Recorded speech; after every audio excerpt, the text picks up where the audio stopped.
Hello everyone and welcome. My name is Theo, and today we're going to be talking about something that's really important and often overlooked, especially on the technical side of qualifying and masking, and that is color grading. So real quick, a backstory on me. If you don't know who I am, I'm primarily a CGI and visual effects artist / cinematographer. I kind of like everything involved with film, and I especially enjoy color. I think movies with amazing color grades like The Joker and Ad Astra, Interstellar, I just love the color that they use. And today we're going to kind of talk about how they get that look, and it's not just twisting some knobs and messing with some primary wheels and stuff. It's a little bit more technical, and a lot of people don't really go into this and don't even actually know about how to do these things because maybe they've been grading in Premiere or After Effects, and this is really just hopefully going to open up and expand your horizon and knowledge on everything. And really, guys, this is how you get that cinematic look. If your lighting's down, you got everything down, and then it's time to color it, and you don't do these specific steps, it's going to be really hard to get that look that you're going for. So that's kind of a backstory on me. I mostly mess with compositing and visual effects, but I really do enjoy the color grading process, and because that is it. Oh yeah, guys, by the way, if the video gets choppy at some points or like I freeze in the picture, that's probably because I'm rendering out this visual effects image right now, so that's going to be going on in the background. My hardware encoder is probably like going crazy right now, so yeah, please don't freak out if I freeze or something in the image. That's just because my computer is encoding all these videos and rendering something too. So yeah, other than that, let's get started. First, we're going to add a node. Cool, we're going to add a corrector node. Let's go ahead and do that. Then we're going to add another node, and it's going to be another corrector, and we're going to just drop it right here.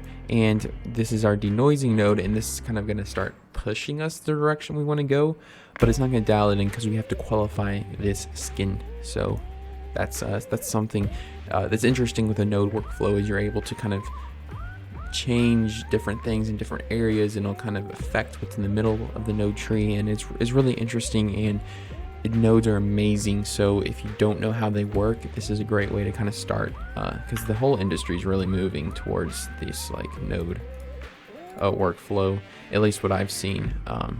The more advanced you get in compositing and stuff, the more you start using nodes. So cool. So we'll have this node right here, then we'll have this node right here, and actually what we want to do is let's just punch Alt L. That's gonna create a layer node. We'll punch it again. Whoops. Alt L, and then Alt L. I've done this grade twice before because I really wanted to dial in this workflow for y'all. So this is I already know I'm gonna be doing 3 because of the nature of our qualification on the skin tone, because of this light that we have and how we're gonna have to shift the hue of it. So that's something to consider too.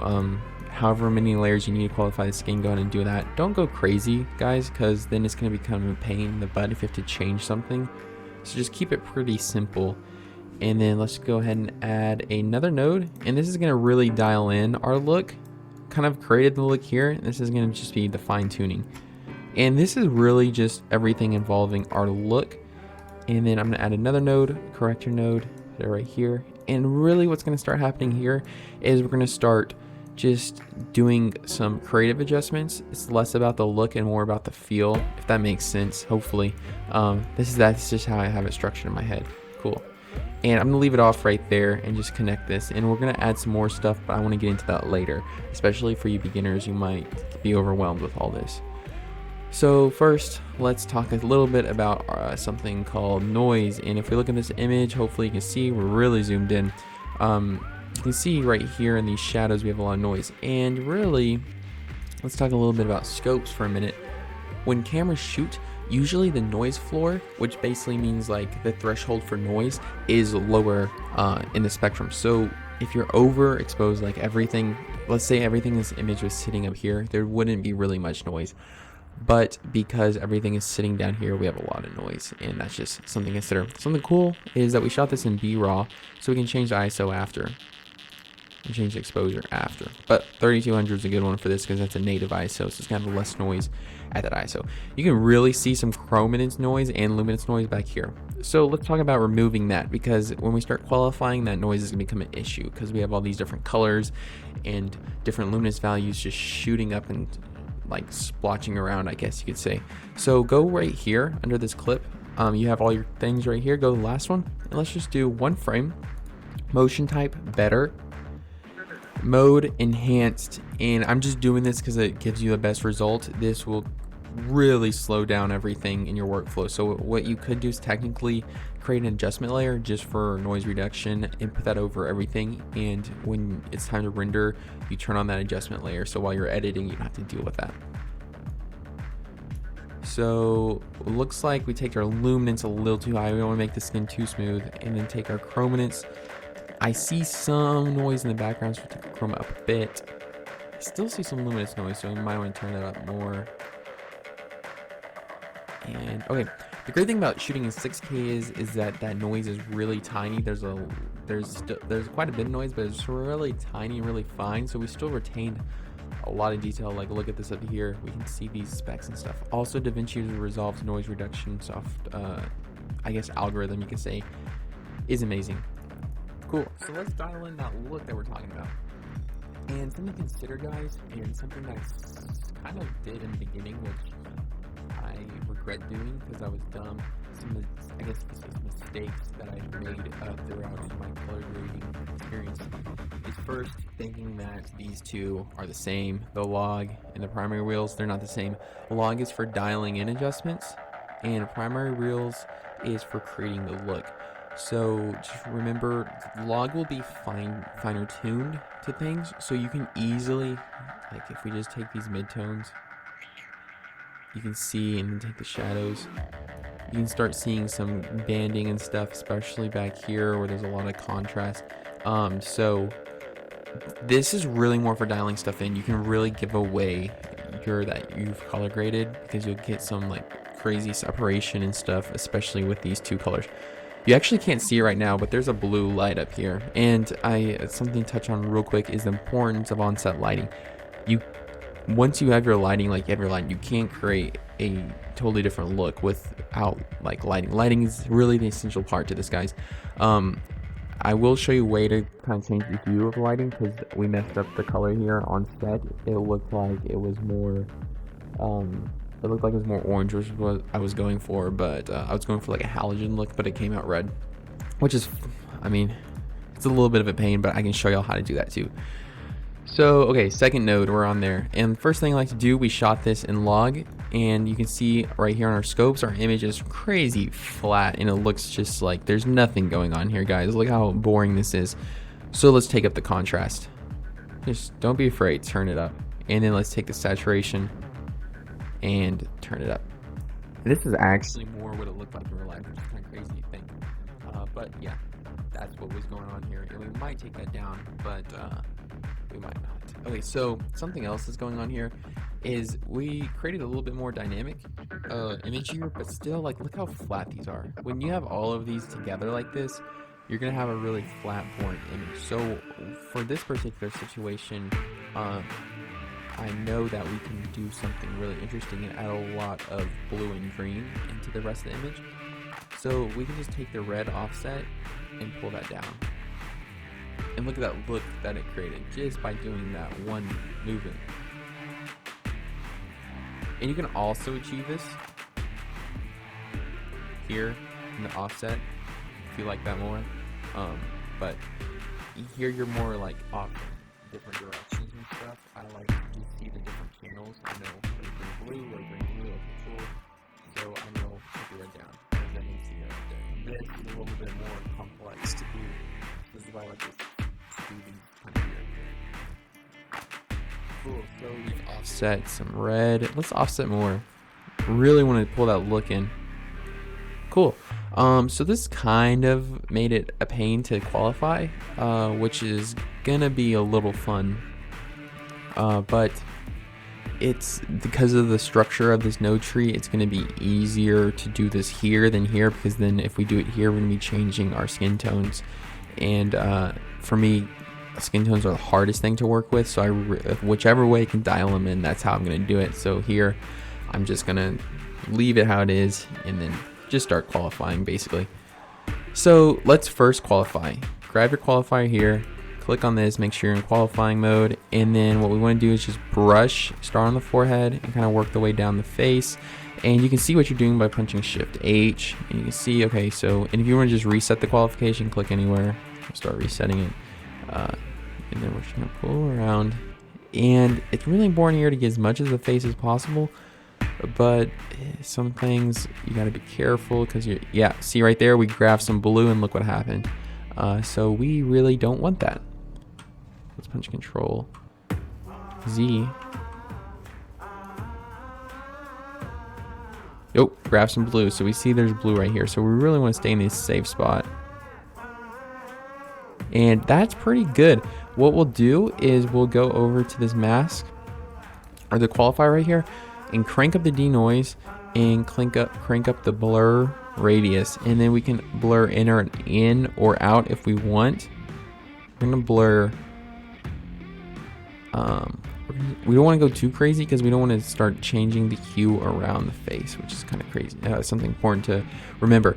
So this looks pretty good right here for qualifier, and you notice we didn't select this side of the face, and that's because first thing we can do here also is create a mask. I'm not going to do that though. I'm just going to leave it like this for now. We might have to come back and create a mask. Cool, so we qualified the left side of the face because that's a color. Now we're going to qualify the right side of the face. Because these hues are so differently, I didn't want to do them together because we'd have to select everything in this spectrum here or here to qualify. And that would become really messy. We'd just basically be selecting the whole image at that point. So just for an example, if we wanted to select, yeah, see we just selected everything in the image with that. So that's why we're separating everything. So here's an issue. Our background and our skin tone are so similar because of that offset, which is a little bit of a problem. And we're going to just see anywhere on the face if we can somehow, okay, so somewhere here is really where we're getting that skin tone, and we can mess with the hue if we want. See what that does. Let's shift it. Now we're eating into the face, so maybe saw something right here. No, not too much. Right there. Okay.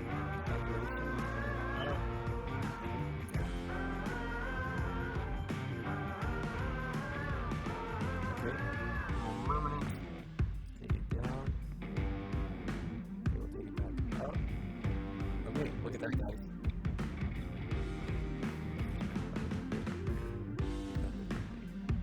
No, okay. So, hey, we adjusted our qualification and got this right here. Let's go here, blur radius, and then denoise. That's what you want to do. Make sure you denoise. It's not denoising your image, it's denoising the qualification, which is very important. So let's go Shift H, and let's start seeing what we're adjusting. So I want to take the hue of this, and I want to shift it towards red. And if we look at our qualifier right here, this is something very feasible to do because red and orange are very similar. So if anything split, qualifications split, these colors that maybe get caught in the background somewhere, they will slide slightly also. So it might not be super useful. If you want to try to slide it to like a green value, just forget about it. It's going to not good. See, it's too much. But let's go back to 50. Let's go sliding it. And look at that. That's exactly what we want to do. And if I punch Control D, before, after, just a simple hue shift is all we needed for this. You don't have to go crazy with these offsets and stuff. And then let's go here, Shift H, just to see what we're selecting. Okay, we got the face. Let's add some, maybe add some saturation. Let's see what that looks like. Okay, I like that. May always check my scopes to see what happens there too. It's a little too much. Possibly some contrast might be interesting on both of these. And that definitely creates a look on the face. One thing is I might try to qualify. No, we got it. We got everything. Cool. I thought we were missing part of the nose there, but we got it all. Cool. It's probably a little too saturated here. Shift H. Looking back, it's hard to tell because this screen is not color calibrated. I'm just trying to rely on my scopes. I mean, we're pretty good, guys. You can see what we got going on here. So yeah, very dynamic looking, but there's still so much more to do. So this, remember, what we do for now on will affect our skin tone. So if you want to dial in the look again, you got to go here, and you might have to re-qualify if you start doing some crazy adjustments here. You want to change your whole color scheme out. So keep that in mind. Okay, so let's offset some red again. You can see that red offset is interesting. It's doing some stuff. We can also change the exposure of red, make it really bright. Even though this is affecting our whole image, I'm really looking at the face right here. You can offset the blue. Look what that's going to do. It's going to turn it green, crank it up really high. Got this washed out look. So if I turn the blue up a little bit, our image will become more blue. And if I turn the green up, it's going to become more cyan because they're going to mix together. And the same thing as turning these two up is the same as turning the red down. So that's something I'm starting to really like the look of. But it still seems a little flat. It's not popping like the Hollywood movies. And that is where this last layer comes in. This is where we're really just going to start making everything pop and make it look really cool. So what we're going to do is we're going to create a layer mask. Layer mask, qualifying mask, whatever you want to call it. Let's punch Shift H to see what we're doing. So what we're going to do here is make this brighter. We're going to increase the brightness of this area right here. And this is where we're going to start pushing some more dynamic range and some more color, or not really color, just more dynamic range and contrast into our image. And you could change saturations and stuff, but it start looking really weird on your gradients and stuff. So I think if you connect these, no, okay. So we'll just leave it like that. Cool. And then we'll create another one for the second one. And what we're going to do here is we're going to actually invert this, and we'll just do it a little bit wider. And this will serve as a vignette. So we just click that, inverted it. So we don't want to affect that area here. Cool. And we might change these masks later on. And let's just go ahead and select this, Shift H, Shift H. Whoops. Okay, so let's start keeping in mind that we only have this selected. Let's start messing with things. Real quick, another lesson that I have personally done, and I do see done a lot, especially if you're trying to be like, oh, I'm a colorist, I can do all these things, is this. They select their curves. And guys, these curves is you don't use it honestly that much in DaVinci Resolve at least. You're using your color wheels. That's why these are here. These are here. That's why you see that console and you have all these like knobs and stuff to spin. That's for this. You're not messing with your curves that much because watch what happens here. You get this crazy like look. See, you start trying to like, oh, I'm just gonna fine tune this a little bit. Oh, look what that did. So yeah.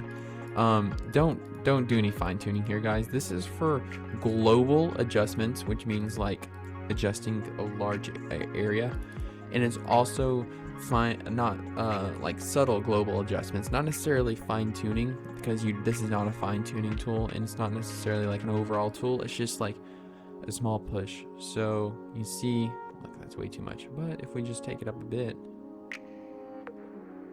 a little bit more.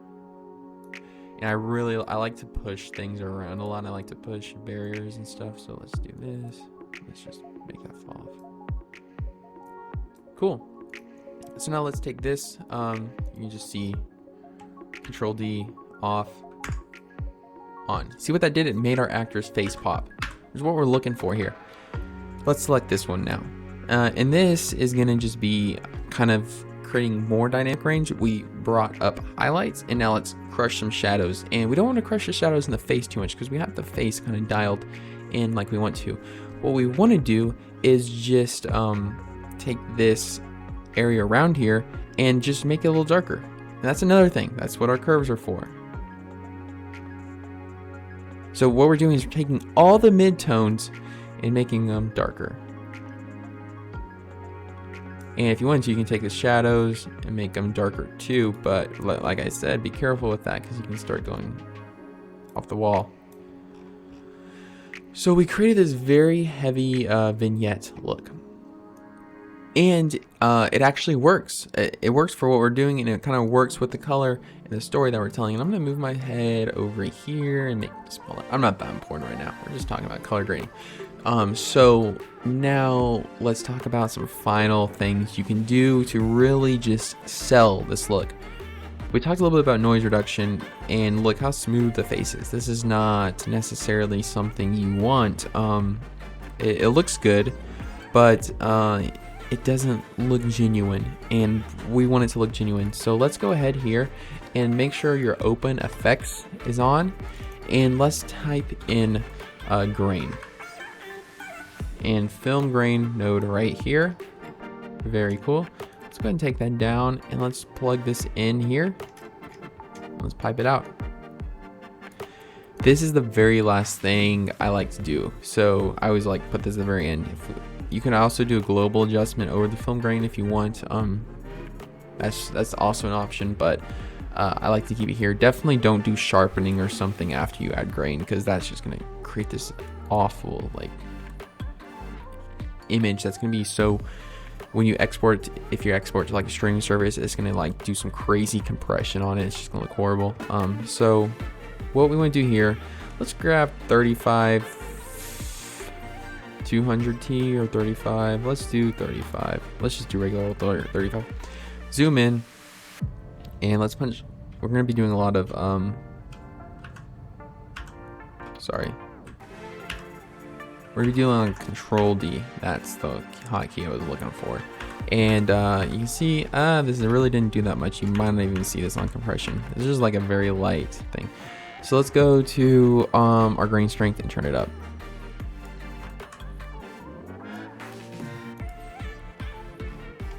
And let's turn it off. So you can just barely tell that it's there, but it's there.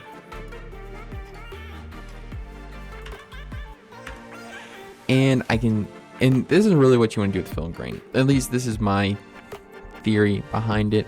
A lot of films have heavy grain, and that's sometimes contributes to the story. It makes the image look alive and moving. For this particular shot, we really just wanted to add back some texture that we were looking for, that we took out when we denoise. So let's take, let's go ahead and change this again. Whoops. Let's go to 35 200T. And then let's take up the grain size. No, let's take the grain size down, but turn up the grain strength. So now that we punch, Control D, we zoom in just a bit, you can see that it added that extra texture we were looking for, and we can even turn it up just a little bit more. And we gave it this really fine look, especially since we're shooting it at 6K. When we export this as 6K, that grain's gonna be really fine and detailed, so you can add a lot of that in. If you're shooting it in 1080p and exporting it in 1080p, it's gonna be a little bit different of a story. So that's pretty much it, guys. That is the full workflow process. And this video probably ran a little long. You're like, oh my gosh, I gotta do this every time. This is gonna take like an hour just to color grade 2 shots. No, once you get in the zone, guys, and like I was trying to explain everything for y'all, once you get in the zone and you start just, you know what you're looking for and you know how to find it, it becomes really simple and a really fast workflow, and each shot will take like 5 minutes max. Another thing you can do to kind of just make everything more quicker, I guess, especially if you're editing and coloring at the same time, because while I'm editing, sometimes I like to take a break and color some stuff to see what I can get, because color to me affects the story so much that it can change the story. So for example, if I'm editing this clip and then I change the color, I might say, oh, well, we can show this character in a different light if I take this clip, and this clip and cut them together. So for me, it's kind of just part of the workflow. However, if you add all these denoising tabs and grain tabs to every single clip, it's gonna kill like your editing flow. It's gonna be so choppy. So what I like to do, just create an adjustment layer. You can add your denoising to that and add your grain to that, and then you can turn them on and off while you're editing. And then if you want to, you can go back to each clip and dial each one of those in if you see fit. Usually though, you don't have to do that. That's pretty much it, guys. Thank you so much for watching. A little bit different of a video. Usually I'm really heavy into the visual effects, and I'm gonna actually be doing a tutorial on this whole thing right here, which is this really cool shot where a spaceship, not really a spaceship, but this type of ship kind of flies up, and you can see the lens flares. God, I love the lens flares. I'm gonna show you how to composite color this. Take it from linear color space, that's 32-bit float linear, and convert it into our sRGB, because this image is really flat. It doesn't look realistic or anything at all, and that's because really what we're doing is we're technically just shooting in log, if you want to say so. We're shooting a flat linear profile, and then we need to add all that contrast and detail in with color and color grading and compositing. And that's the beautiful thing. When you learn how to color grade, you can start learning compositing, and then it can take you into the visual effects world and get some really cool stuff like this. So yeah, that is that, guys. That is everything that I wanted to say.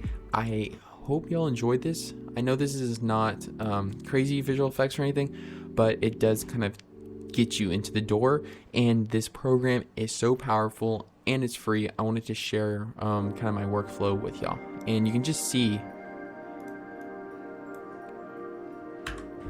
before and then it's got to update. I can just go here. Oh my gosh, it's so slow.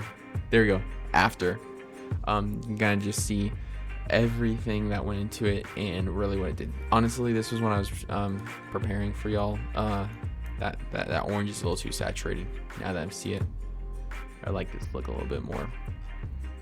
But the screen's not color calibrated, and that's another thing we can get into. Okay, that's it, guys. I've been going on for too long. Thank you for watching.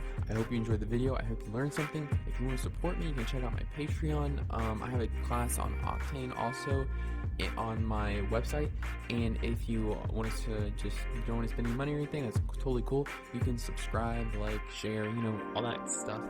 And I hope you enjoyed something. We'll be diving deep into visual effects soon. I've been doing a lot of case studies, so get ready for that. That's exciting. But I think it was important to lay out these principles. So that's pretty much it, guys. Thank you so much for watching. I hope you subscribe and everything. And well, peace out and have a great day.